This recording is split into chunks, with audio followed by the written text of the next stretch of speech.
The opening statement from coach and then take questions after, so raise your hand, please. Well, if you've seen the previous games with Virginia Tech, you should have known that that was the way it was going to be.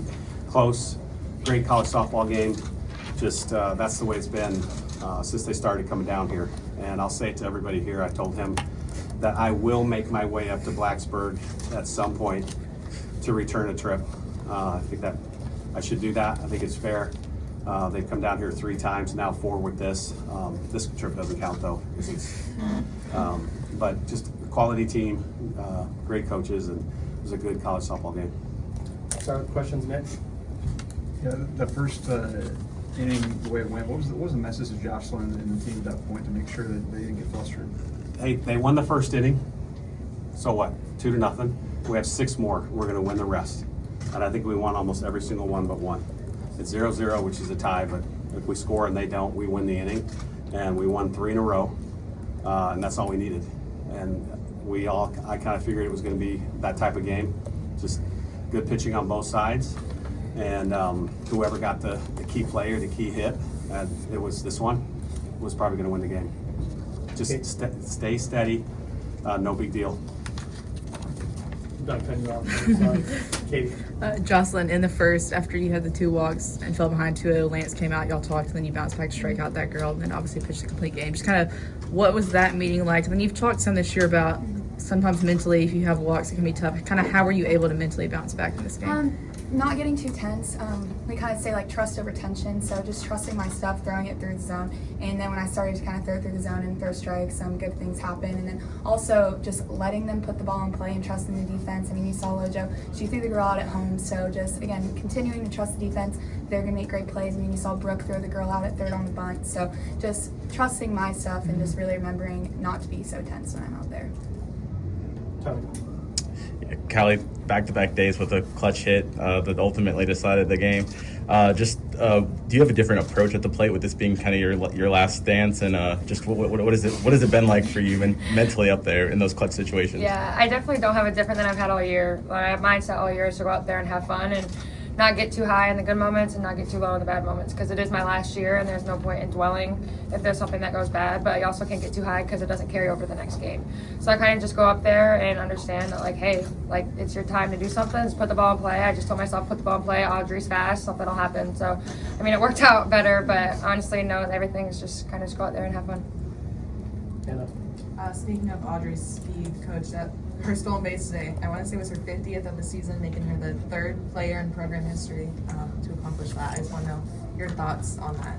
Awesome. You know, the biggest thing is she's got to get to first base. We can't steal first. So her on-base percentage has been terrific. She's at 404 right now after this game. And obviously she can go at any time that she wants, and it's totally up to her. So the key about a really good base runner is he or she has to be brave enough to get thrown out. If you're afraid of getting thrown out, you're probably not going to go as hard as you would otherwise. So she has been aggressive from day one. And then, you know, the challenge about her leaving early, she says something to me at third, like, I never leave early. So I'm like, please, God, not this time. But, you know, that's what you need in a base runner is no fear at all of either getting thrown out or whatever happens. Coach, we heard you and Emily talking yesterday about you always tell the pitchers never walk the 9-hole.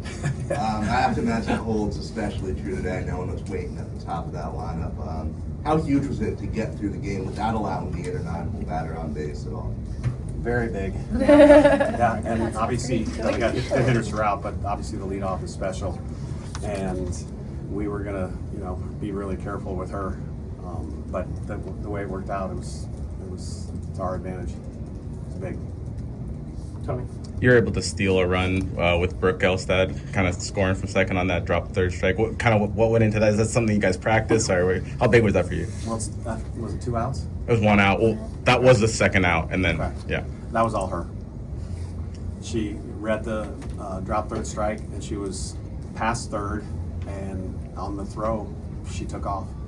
And it was all her, very aggressive, and made it easy. It wasn't close. Katie.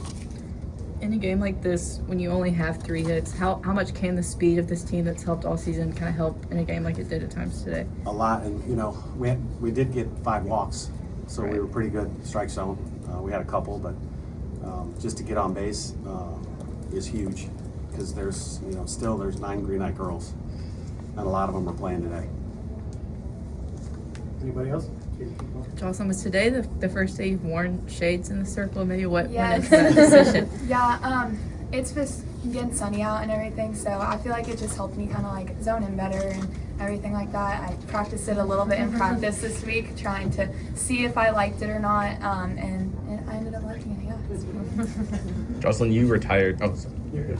You retired 8 of your last 11 batters. A lot of times it's the reverse. A lot of times when the second and third times you see through the lineup, you do the reverse. What allowed you to kind of have more success as the game went on? I think, again, just a lot of time when I get into that trouble is the walks and everything. So just being able to throw strikes, get ahead of the batters is like the key in those kind of situations. And again, just trusting the defense to work.